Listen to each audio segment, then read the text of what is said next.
چھوڑ دیں۔ دوسرا سوال یہ کیا گیا ہے کہ آج کل کے دور میں مثلا ایک گھر میں 2-3 فیملیز رہتی ہیں تو خاتون کے لیے شرعی حجاب کتنا واجب ہے؟ خاتون کے لیے شرعی حجاب جو ہے اس کی 2 ذمہ داریاں ہیں۔ پہلی اس کی شرعی ذمہ داری یہ ہے خاتون کی کہ جس گھر میں رہ رہی ہے، دیور ہیں یا دوسرے مثلا رشتہ دار ہیں، خاتون کی شرعی ذمہ داری یہ ہے کہ وہ سر سے لے کر پاؤں تک صرف 2 چیزوں کو ظاہر کر سکتی ہے، چہرہ اور ہاتھ۔ آیت اللہ سستانی کے نزدیک جو ہے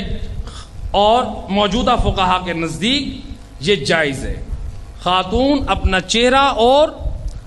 ہاتھوں کو ظاہر کر سکتی ہے، اگرچہ احتیاط مستحب ہے۔ آیت اللہ مرحوم خوئی رحمت اللہ علیہ کے نزدیک احتیاط واجب تھا چہرے کو چھپایا جائے، لیکن ان کے زمانے میں خواتین پھر رجوع کرتی تھی دوسرے فقہا کی طرف، تو بہرحال آغا سستانی کے نزدیک اجازت ہے، یعنی خاتون اپنے دیور یا دوسرے جو نامحرم رشتہ دار ہیں ان کے سامنے اپنا چہرہ اور ہاتھ ظاہر کر سکتی ہے، اس شرط کے ساتھ کہ چہرے پر کوئی زینت نہ ہو، ہاتھوں پر مہندی یا دوسری زینت کی چیزیں نہ ہوں، اسی طرح سے لباس بھی بھڑکیلے کلر استعمال نہ ہوئے ہوں، ورنہ اس لباس کا چھپانا بھی واجب ہو جاتا ہے۔ اور خاتون کے لیے سر کے بال چھپانا اور پاؤں کا چھپانا برابر ہے۔ ہماری خواتین میں عام طور پر یہ نہیں ہے علم شاید کہ پاؤں کا پردہ واجب ہے۔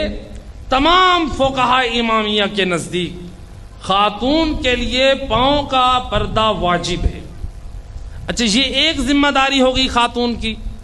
ایسے گھرانوں میں جہاں پر فیملیز اکٹھی رہتی ہیں۔ دوسری شرعی ذمہ داری کیا ہے؟ اگر اس گھر میں نامحرم مرد رہتے ہیں وہاں پر خاتون کے لیے جائز نہیں ہے، مثلا گرمیوں کے ایام ہیں یا اس کے علاوہ دیور نے یا دیگر نامحرم افراد جن سے وہ اپنا واجب پردہ تو کر رہی ہے لیکن ان مردوں نے اپنے بدن پر قمیض نہیں پہنی ہوئی،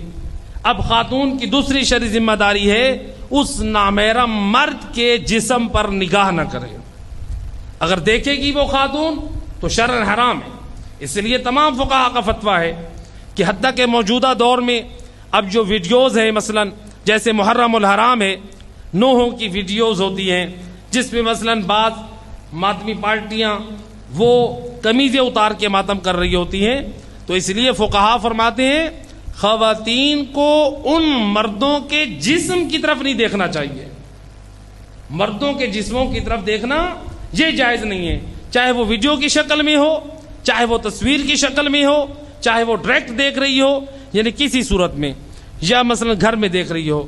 تو یہ کسی طرح سے جائز نہیں ہے۔ بعض لوگ یہاں پر ایک غلط فہمی کا شکار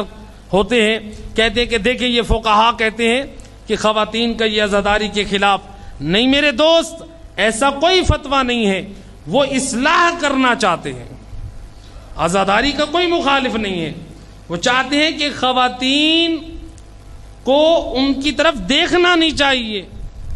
تو لہٰذا اب چاہے وہ مرد مثلا مثال کے طور پہ قمیض اتار کے چاہے وہ قرآن بھی پڑھ رہا ہو تب بھی جائز نہیں ہے، تو لہٰذا گھر میں یہ مردوں کی بھی ایک شرعی ذمہ داری، اس لیے بعض فقہاء نے کہا ہے کہ مکروہ ہے ایسی جگہ پر اپنی قمیض اتارنا جہاں پر خواتین ہوں، تاکہ ان کو بھی گناہوں میں مبتلا ہونے کا موقع نہ ملے۔